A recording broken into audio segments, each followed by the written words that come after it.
अपनी आंखों को पूरी तरह से खोलकर वापस बाहर आ जाएं। हम भगवत गीता के रिवीजन में चलते हैं।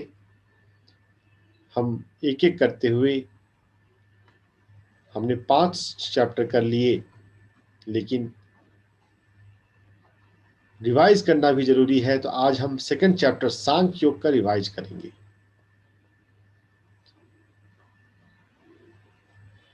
मेरी इस पहली स्लाइड में मैंने अध्याय 2 सांख्य योग में 72 श्लोक हैं।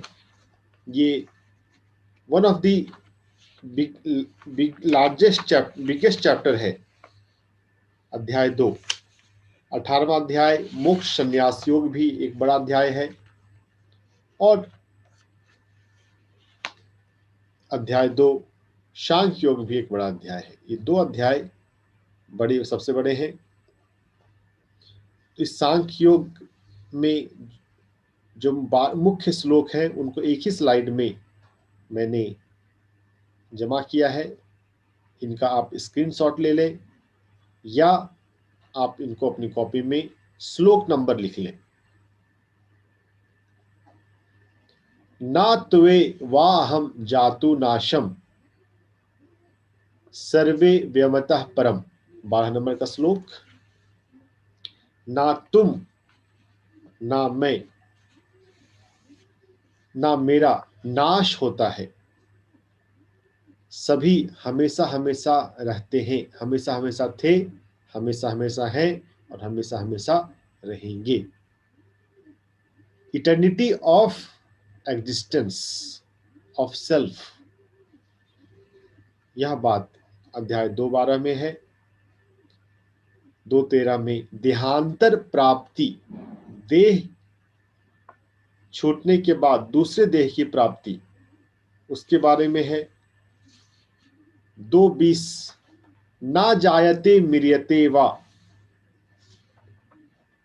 ना जन्म है ना मृत्यु है, ना कोई चीज होती है और ना ही चीज कोई नहीं होती है। जो सेल्फ है, जो शाश्वत है, जो ओरिजिनल है, वो तो नित्य है। यह आत्मा, यह सेल्फ शाश्वत है, नित्य है। यह कभी नहीं होती, ऐसा नहीं होता। जन्म रहित है। जिसको हम जन्म बोलते हैं वो तो फिजिकल व्हीकल में, फिजिकल लोक का ट्रेवल है। हम अपनी गाड़ी में बैठे और गाड़ी में बैठ के हम लॉन्ग ड्राइव पे गए।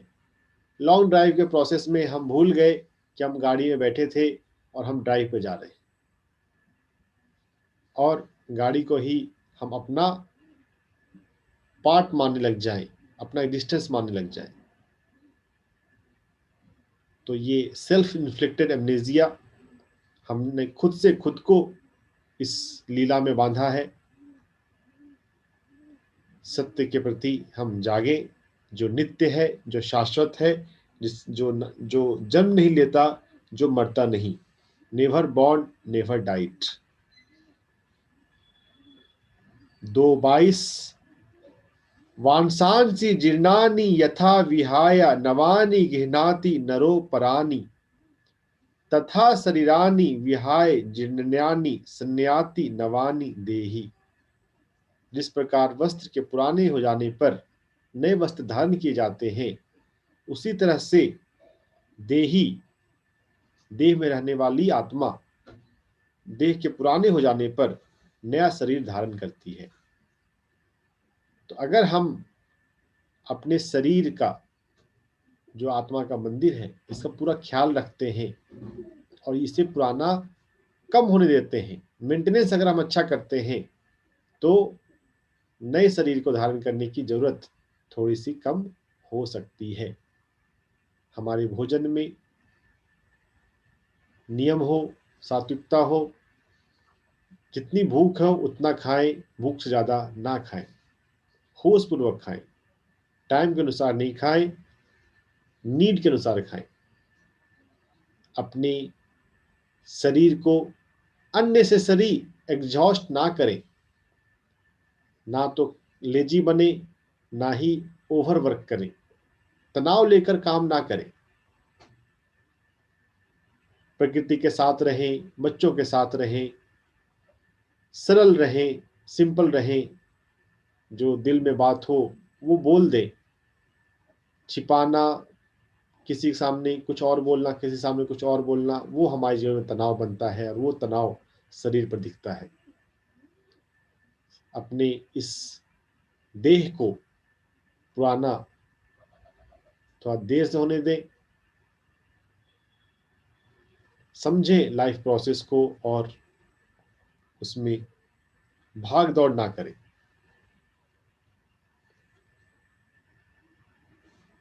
यह बातें हैं 2:22 में। 2:23 नैनम छिन्दन्ति शस्त्राणि नैनम दहति पावकः न चैनम कैलद्यन्त्यापो न शोष्यति मारुतः। कोई शस्त्र छिद्र नहीं कर सकता, छेद नहीं सकता,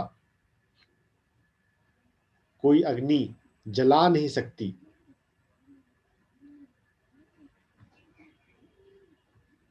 यह है बात 2:23 में। चलिए हम इसे फिर से देखें। मेरा स्लाइड शेयर, आप जिनके पास भगवत गीता नहीं है वो स्क्रीन देख सकते हैं, जिनके पास भगवत गीता है वो भगवत गीता देखें। Eternity of consciousness, eternity of self. ना त्वे वा अहम जातु नाशम ना त्वम नेपे जनाधिपः। तुम नहीं थे या मैं नहीं था, ऐसा कभी भी नहीं था हुआ। तुम नहीं थे, मैं नहीं था, ये राजा लोग नहीं थे, जनाधिपा दीज, ये राजा लोग कुरुक्षेत्र के मैदान में पांडवों का और कौरवों का साथ निभाने के लिए कई सारे राजा लोग आए। ये राजा लोग नहीं थे, कभी ऐसा नहीं था और ना ही भविष्य में ऐसा कभी होगा। ना भविष्यामः सर्वे व्यमतः परम। हम सभी हमेशा हमेशा थे, हमेशा हमेशा हैं, हमेशा हमेशा रहेंगे। इटर्निटी ऑफ एग्जिस्टेंस, ये सबसे पहली टीचिंग है भगवत गीता की। कर्मयोग के लिए कहा जा रहा है अर्जुन को, लेकिन कर्म योग करने में, कर्म करने में जो बाधक बनता है, फियर ऑफ डेथ, उसको ट्रांसेंड करने के लिए इटर्निटी की बात भगवत गीता में सबसे पहले आ जाती है। नेवर बॉर्न नेवर डाइड, ना जन्म है ना मृत्यु है। जो मृत्यु है वो एक भ्रम है, इल्यूजन है। हम अन्नमय कोश पे, सबसे स्थूल शरीर पर ही बहुत ज्यादा फोकस्ड हो गए हैं, वैसा हम ना करें। 2:22 वांसांसि जीर्णानि यथा विहाय नवानि घिनाति नरो परानि तथा शरीरानि विहाय जीर्णानि संयाति नवानि देहि। 2.22 222 एंजेलिक नंबर, याद रखिए, अच्छा श्लोक है, बहुत पॉपुलर श्लोक है ये। वस्त्र के पुराने पड़ने पर नया वस्त्र धारण किया जाता है, तो वैसे ही देही, देह में रहने वाली देही आत्मा। थियोसॉफिकल सोसाइटी में इसलिए टर्म यूज होता है मोनाड, MONED। शरीर के पुराना होने पर नया शरीर धारण करती है। BPL, बिलो पॉवर्टी लाइन में जो हो, बहुत गरीब, कभी कभी उनके पास ऐसा होता है कि उनके पास कोई वस्त्र नहीं होते, तो रेयर केस में ऐसा भी हो सकता है कि शरीर के बाद पुनर्जन्म होने में समय लग जाए। अगर कार्मिक डेप्थ ज्यादा हो, अटैचमेंट ज्यादा हो, पुराने को ना छोड़े, तो नवीन भौतिक शरीर धारण करने में समय भी लग सकता है। कुछ रेयर एक्सेप्शन भी हो सकते हैं, लेकिन एवरेज जनरल पैटर्न यही है, पुराने शरीर छोड़ने पर नया भौतिक शरीर मिल जाता है। हाँ, थोड़ा सा वेटिंग टाइम पीरियड होता है, वो अलग बात है, लेकिन मिलेगा ही। तो टेंशन नहीं लेने का, कुछ मरेगा, कोई मरता नहीं है। मरने का भ्रम से बाहर आना सीखना अध्यात्म में एक बहुत बड़ी बात है और भगवत गीता में भी बहुत बार बार कहा गया है। नैनम छिन्दन्ति शस्त्राणि, कोई शस्त्र छेद नहीं कर सकते। There is no nothing which can harm you, ऐसी कोई चीज ब्रह्मांड में है ही नहीं जो देही को नुकसान पहुंचा सके, हार्म कर सके। जो भी है वो टेम्पररी हर्ट है, और वो भी भौतिक शरीर को, सबसे स्थूल शरीर को। 2.27 जातस्य हि ध्रुवो मृत्यु ध्रुवम जन्म मृतस्य च तस्माद् अपरिहारे अर्थे न त्वं शोचितुमर्हसि। जातस्य हि ध्रुवो, जिसका जन्म हुआ, मृत्यु ध्रुवम, उसकी मृत्यु निश्चित है। च जन्म मृतस्य, जन्म मृतस्य च मतलब और जिसकी मरण हुआ उसकी जन्म निश्चित है। Two side of coin, two truth, one truth. जातस्य ही ध्रुवो मृत्यु, जिसका जन्म हुआ है उसकी मृत्यु निश्चित है। ध्रुवम जन्म मृतस्य च, और जिसकी मृत्यु हुई है उसका जन्म, यानी यहाँ पर जन्म का मतलब है पुनर्जन्म, पुनर्जन्म निश्चित है। आप शरीर छोड़कर जा रहे हैं, आप आएंगे ही। हाँ, जो ब्रह्मनिष्ठ ब्रह्मलीन हो गए हैं उनकी बात अलग है, ज्यादातर तो आते ही हैं। हम में से भी अभी जो भी ऑडियंस अभी सुन रहे हैं उसमें से कुछ तो वापस आएंगे ही। होश पूर्वक अगर हम आए तो फिर एक अच्छी बात है। अगर भगवत गीता को हम ठीक से पढ़ें और याद रखें तो ऐसा पॉसिबिलिटी हो सकता है कि हम आए तो, लेकिन होश पूर्वक आए। लाओत्जू होश पूर्वक आए। कई सारे संतों के बारे में ऐसा कहा जाता है कि वो होश पूर्वक जन्म लिए, कॉन्शियस बर्थ। अगर कॉन्शियस डेथ हो तो बर्थ कॉन्शियस होता है। तो जातस्य ही ध्रुवो मृत्यु ध्रुवम जन्म मृतस्य च तस्माद् अपरिहारे अर्थे ना तुम शोचितुमर्हसि। जो अपरिहार्य है, जो निश्चित ही है, जन्म के बाद मृत्यु, मृत्यु के बाद जन्म, मृत्यु के बाद पुनर्जन्म, reincarnation is certain, then why to worry? ना तुम शोचितुमर्हसि, सोचो मत, शोक मत करो। शोक कर रहे हो तो तुम पंडित नहीं हो।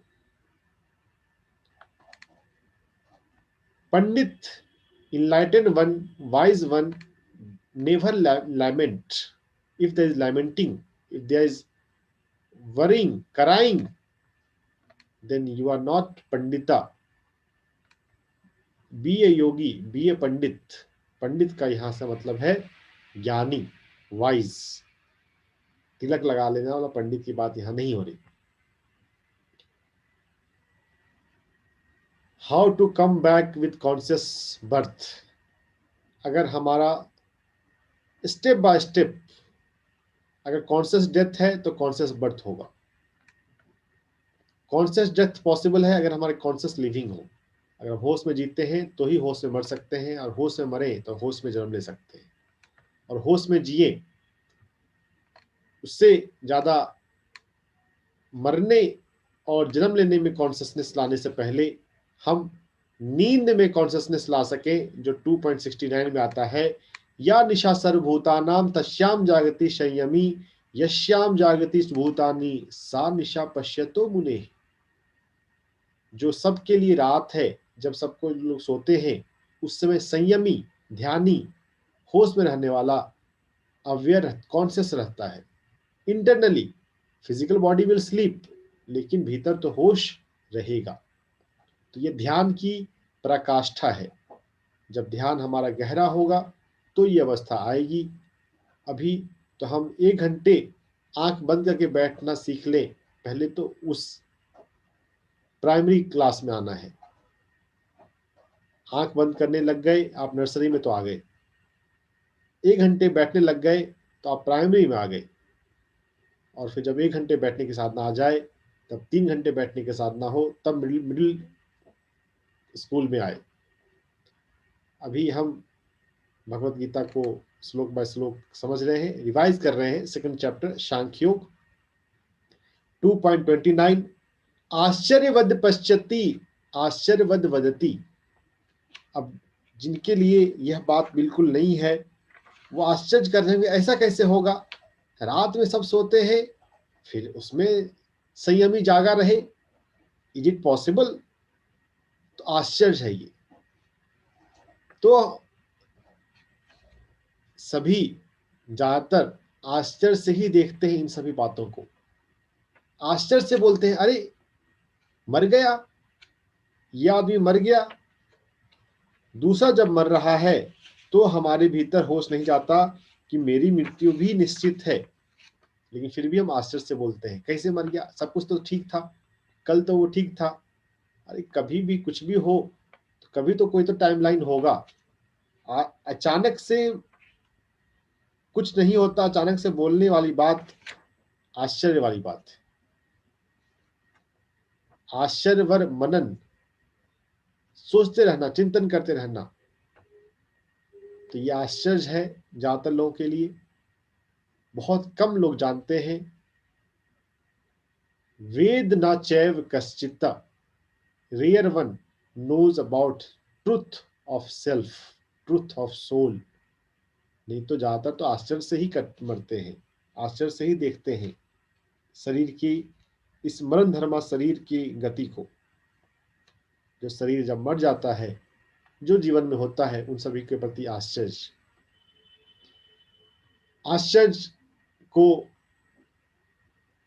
होना अच्छी बात है, कोई बुरी बात नहीं है, लेकिन हम जब सुन रहे हैं, समझ रहे हैं, तो साधना में उतरे, अभ्यास में उतरे और उस सत्य को जाने, उस आत्मा को जाने जो बीच में व्यक्त होता है।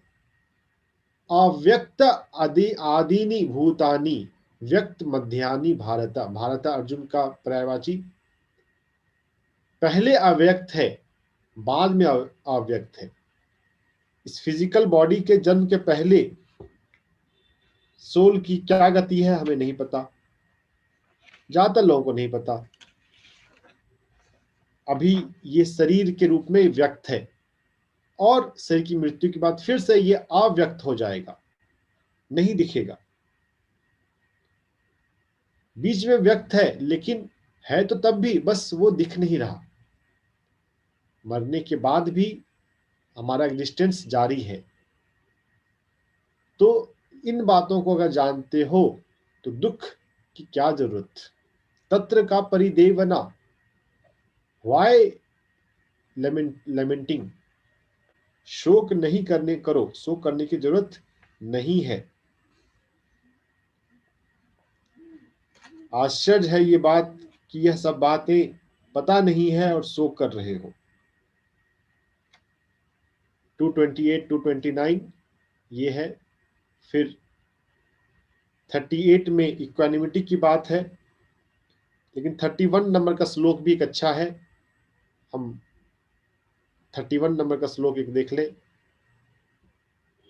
आप खोलिए अपनी भगवत गीता। 31 में स्वधर्म की बात आ गई।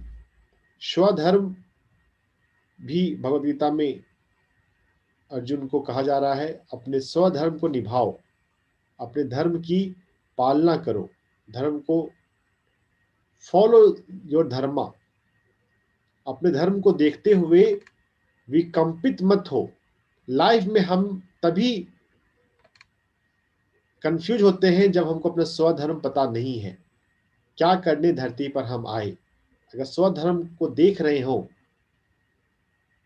चावेक्ष्या, if you are observing, if you are have awareness of your swadharma, तो कंपित नहीं होते, ना कि विकंपितु मरहषि, कंपित होने की जरूरत नहीं है। और तुम एक क्षत्रिय हो, और क्षत्रिय के लिए तो युद्ध ही धर्म है। हम अगर क्षत्रिय नहीं है तो हमारा युद्ध धर्म नहीं है, लेकिन हमारा जो धर्म है वो हम पहचाने और अपने लाइफ में स्टेबल रहे, डमाडोल ना हो, ये करे कि वो करे, ऐसी स्थिति हमारे जीवन में ना आए। अपने जीवन में स्वधर्म को हम देखना सीखें। स्वधर्म जो है वो मेडिटेशन में अगर हम अपने इंट्यूशन को फॉलो करते जाए तो भी हमें अपना स्वधर्म समझ में आ जाएगा और फिर हम क्षमता में जीते हैं। सुख दुखे शमे कृत्वा लाभा लाभो जया जयो। सुख और दुख,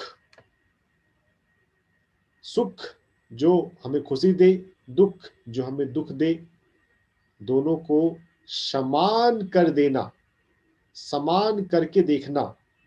जो सुख है वो भी टेम्पररी है, जो दुख है वो भी टेम्पररी है।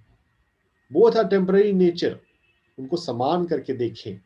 लाभ अलाभो जया जयो, लाभ हो या अलाभ हो, प्रॉफिट हो या प्रॉफिट नहीं हो, जय हो सक्सेस मिले या अजय हो, सो कॉल्ड फेल्योर हो जाए, देयर इज नो फेल्योर।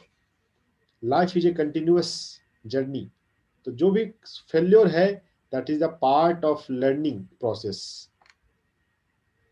लेकिन फिर भी जिसको जय और जिसको फेल्योर माना जाता है उसमें समान रहना, लिव इन इक्वानिमिटी।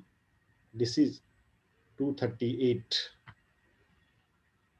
फिर 245 में निर्गुण होने की बात कह रहे हैं। 3 गुण है, त्रैगुण्या विषया वेदा। 3 गुणों को 3 गुण वाले विषय को जानते हुए निर्गुण बनने से पहले हमें 3 गुणों को जानना ही होगा। हम जंप नहीं कर सकते। समझना तो जरूरी है कि 3 गुण होते हैं, कब मैं तमस में हूं, कब मैं रजस में हूं, कब मैं सत्व में हूं। सुबह अलार्म बज रहा है, आपके भीतर जगने का मन नहीं कर रहा, तमस भाव। काम करना है लेकिन फिर भी लग रहा है कि थोड़ा देर और बैठे रहे, सोए रहे, लेटे रहे, तमस भाव। थकान है, ठीक है, रेस्ट करना जरूरी है, लेकिन जब रेस्ट प्रॉपर जब हो तो हम आंख बंद करके अपने रहे, आंख खोल रहे हैं बंद कर रहे हैं, खोल रहे हैं बंद कर रहे हैं, तो वो तमस भाव अपना, तमस प्रकृति अपना प्रभाव दिखा रहा है।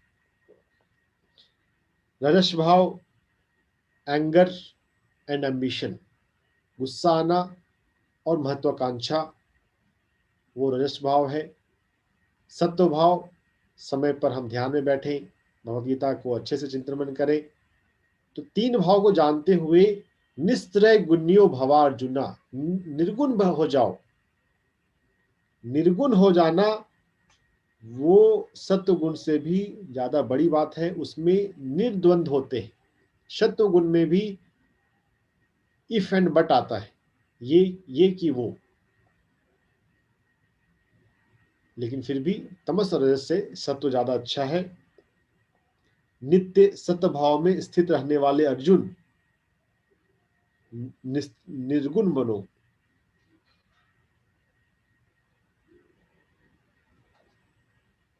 और फिर आत्मवान, आत्मा में स्थित होना। एक ही श्लोक में कई सारी टीचिंग आ गई है।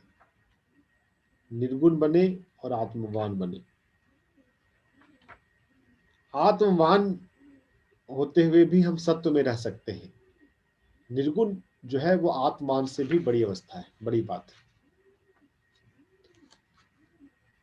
लेकिन चलिए सत्य में भी अगर हम आए, अगर हमारे भीतर से लेजीनेस और एंगर भी डिसॉल्व हो जाए तो बड़ी बात है। अगला अच्छा श्लोक है 47 एंड 48।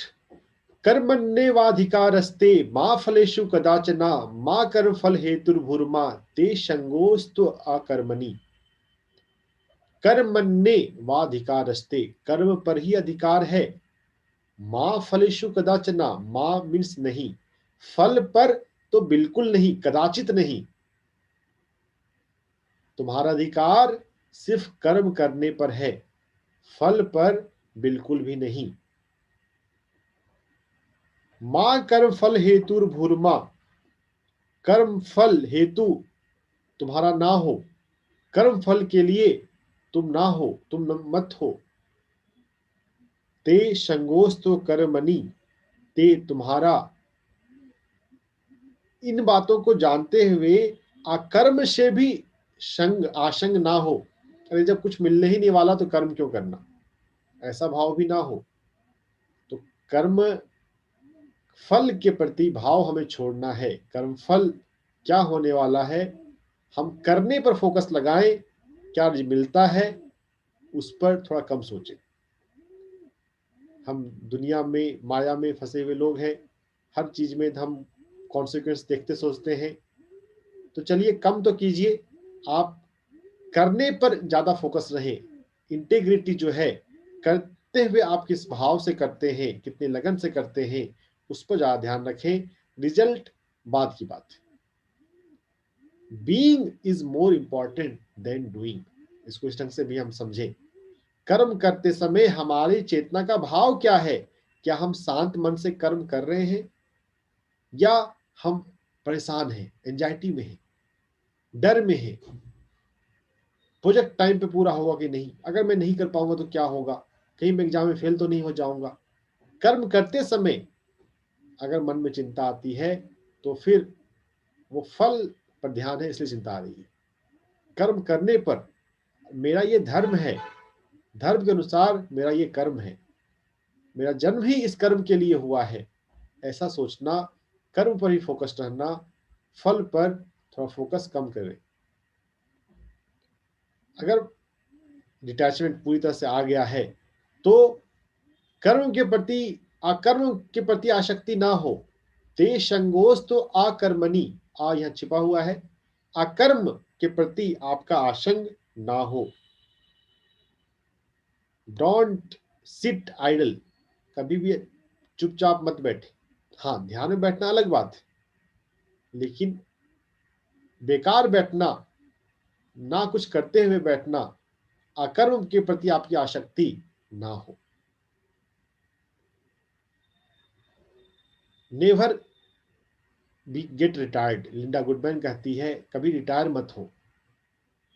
अगर रिटायर हो गए 60 पे 62 पे, तो उसके बाद आप बस सेवा भाव से कर्म करें, जूनियर को, बच्चों को पढ़ाएं, जूनियर को मदद करें, लगे रहें। रिटायर होके मत बैठे।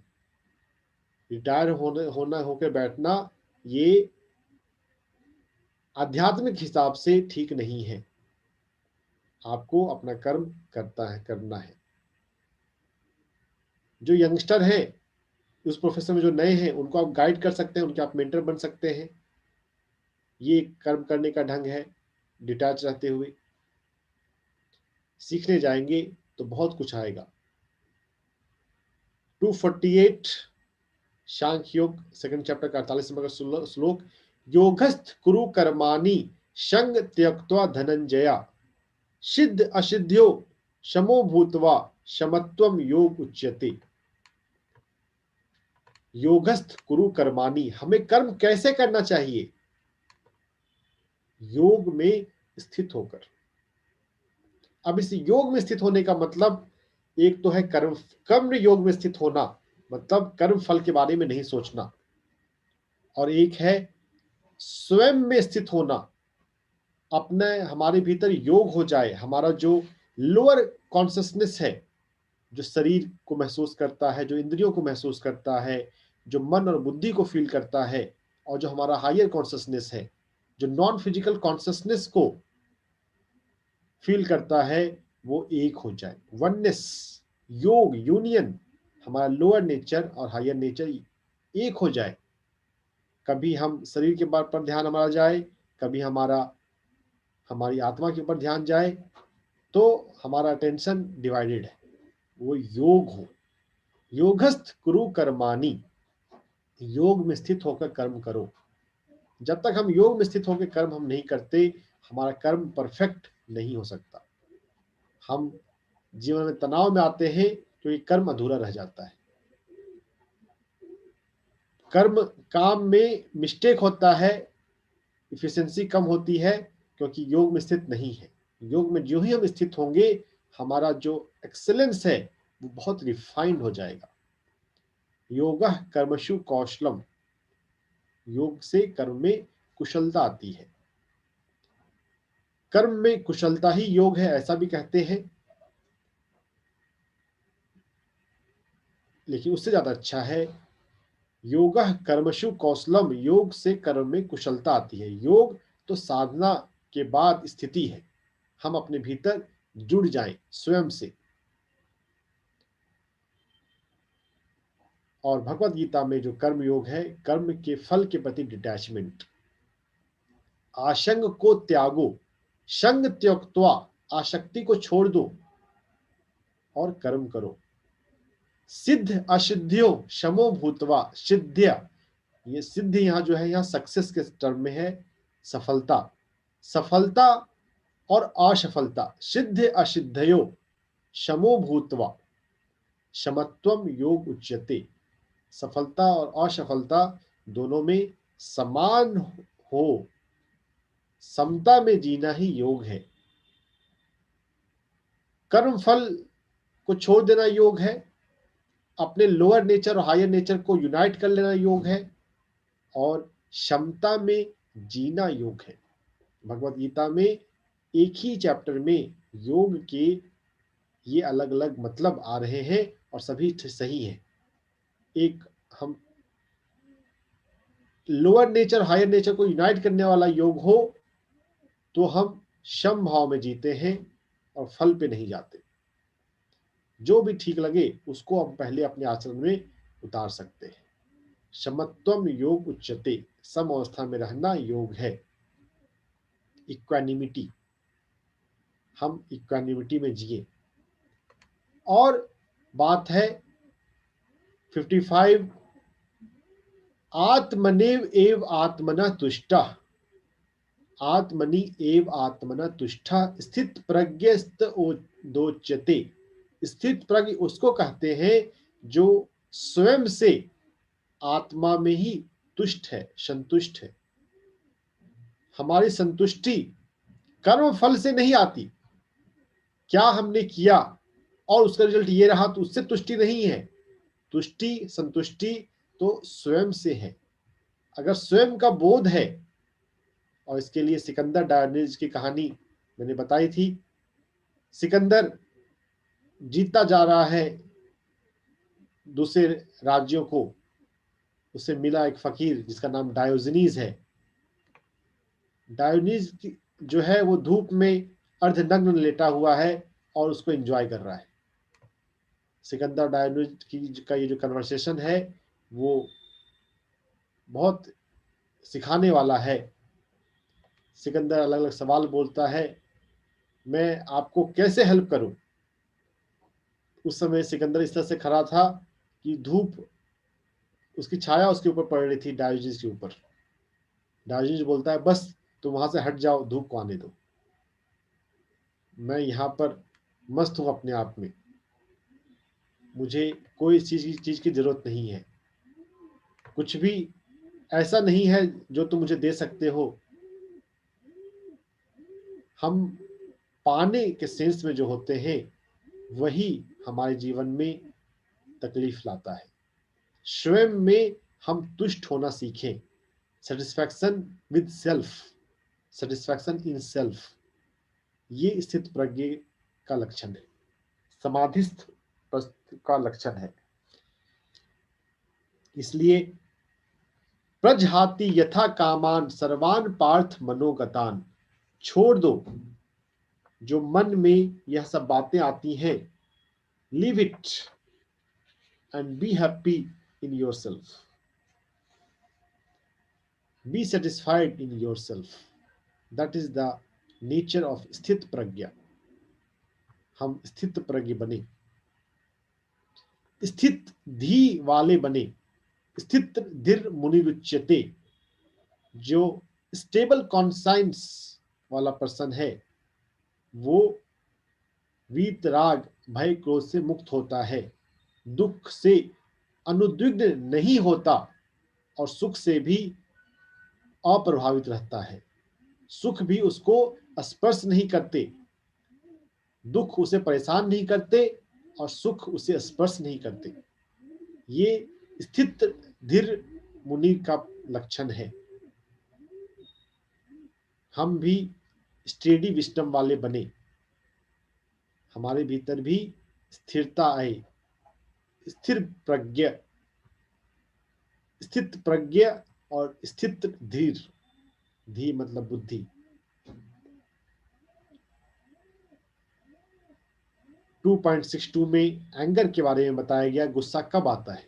गुस्सा तब आता है जब हम जो चाहते हैं उसको फुलफिल होने में कोई दिक्कत आए।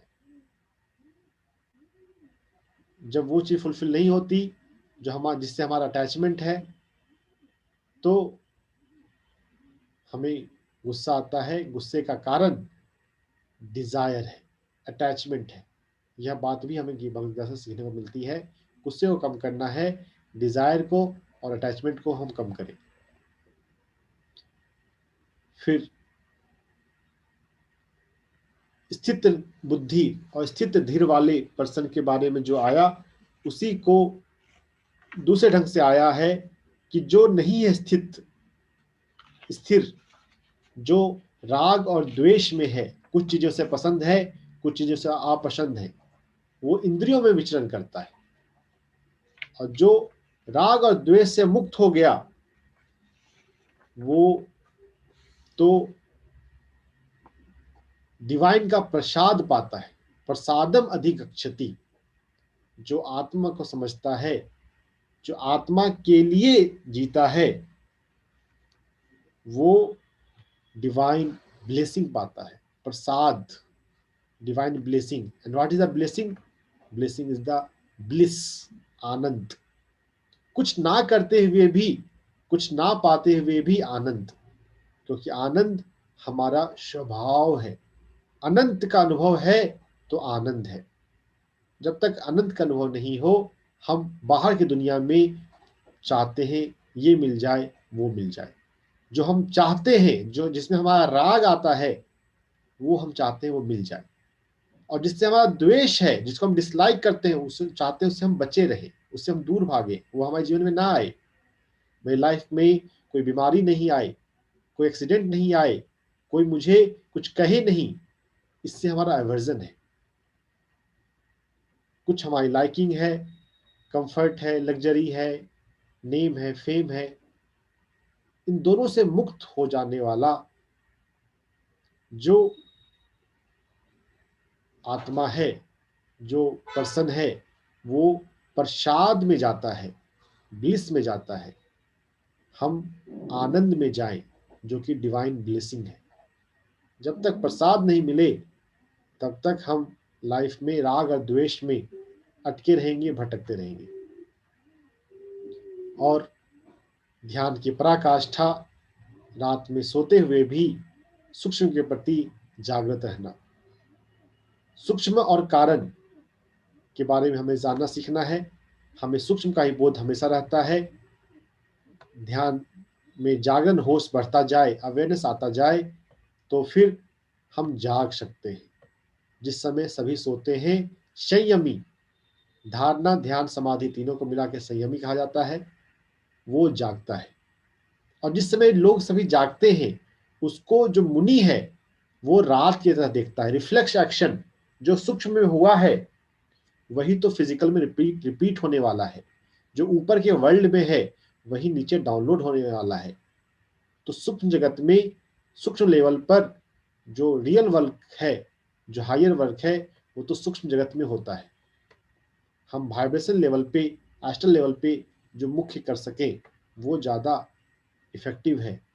Physical is the copy of astral, astral is copy of causal. कारण लोक से सूक्ष्म लोक बना, और सूक्ष्म लोक से ये भौतिक लोक बन रहा है। तो भौतिक से ज़्यादा हम सूक्ष्म के प्रति होश बढ़ाएं, और सूक्ष्म से ज़्यादा कारण के प्रति होश बढ़ाएं। और पहले होश आएगा, फिर वहाँ पर हमें कुछ करने की क्षमता आएगी। पहले जानने और देखने की क्षमता आए।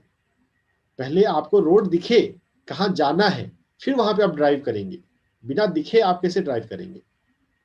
तो पहले तो अभी हम सूक्ष्म के प्रति जागे, कारण के प्रति जागे।